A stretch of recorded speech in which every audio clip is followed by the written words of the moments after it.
ભાવનગરમાં મહારાજા કૃષ્ણકુમાર સિંહજી યુનિવર્સિટીમાં એનએસયુઆઈની જનતા red university ગ્રાઉન્ડમાં દારૂ પીતા વિદ્યાર્થીઓનો વિડીયો વાયરલ થયો હતો। ભાવનગરમાં મહારાજા કૃષ્ણકુમાર યુનિવર્સિટીનો એક વિડીયો વાયરલ થયો છે, જેમાં જોઈ શકાય છે કે જે અંદાજે 4 જેટલા વિદ્યાર્થીઓ ક્રિકેટ ગ્રાઉન્ડમાં દારૂ પી રહ્યા છે। ધોળા દિવસે વ્યસન કરતા વિદ્યાર્થીઓનો વિડીયો વાયરલ થતાં ખળભળાટ મચ્યો। એનએસયુઆઈ દ્વારા જનતા રેડ કરતા યુનિવર્સિટીના ક્રિકેટ ગ્રાઉન્ડ પાસેથી મોટી સંખ્યામાં દારૂની ખાલી બોટલો, ગોગો પેપર અને 150 ગ્રામ ગાંજો મળી આવ્યો હતો, જેને લઈને યુનિવર્સિટી અને પોલીસ તંત્ર સામે અનેક સવાલ ઊભા થયા છે।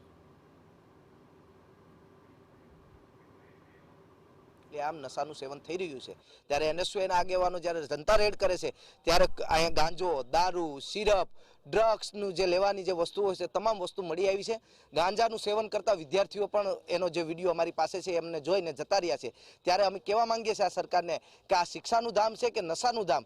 ક્યાંક ને ક્યાંક આ ગૃહમંત્રી એ ફેલ ગયા હોય અને ખુલ્લેઆમ નશાનું સેવન યુનિવર્સિટી કેમ્પસોમાં થઈ રહ્યું હોય ત્યારે એનએસયુઆઈ જો જનતા રેડ કરી શકતી હોય તો પોલીસ કેમ નહીં? એ પણ એક મોટો સવાલ છે। જો આવનારા દિવસોમાં કેમ્પસોની આજુબાજુ ક્યાંય આ તરફ યુનિવર્સિટી કુલપતિનું કહેવું છે કે કેમ્પસ ખૂબ મોટું હોવાથી દરેક જગ્યા પર નજર રાખવી શક્ય નથી। આ ઉપરાંત યુનિવર્સિટી પાસે સીસીટીવી લગાવવાનું બજેટ પણ નથી, ત્યારે યુનિવર્સિટી તંત્ર દ્વારા સિક્યુરિટીને કડક સૂચના આપીને સંતોષ માનવામાં આવ્યો છે।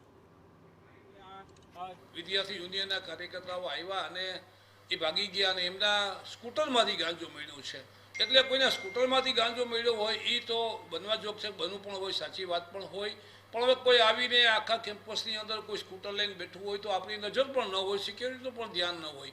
આમ છતાં જેવી જ આ ખબર મળી એટલે અમે તાત્કાલિક એ આખો વિસ્તાર છે એ વિસ્તાર સાફ સફાઈ થાય અને સિક્યોરિટીને અને બાંધકામને કડક ધ્યાન રાખવાની સૂચના પણ તાત્કાલિક આપી દીધી છે।